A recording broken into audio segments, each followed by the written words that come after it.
L'Union européenne demande l'aide de la Turquie pour fermer la route des Balkans. À quelques heures d'un sommet des 28 sur la crise migratoire, la chancelière allemande Angela Merkel s'est entretenue à Bruxelles avec le chef du gouvernement turc Ahmet Davutoglu. Ankara a déjà reçu une aide européenne de 3 milliards d'euros destinée aux plus de 2,5 millions de Syriens réfugiés sur son territoire.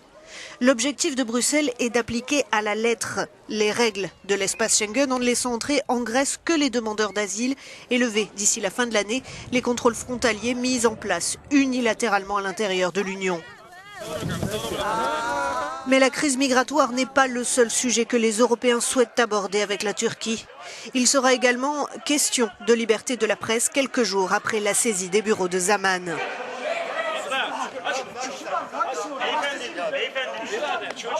Ce quotidien, le plus vendu en Turquie, était particulièrement critique envers le gouvernement islamo-conservateur.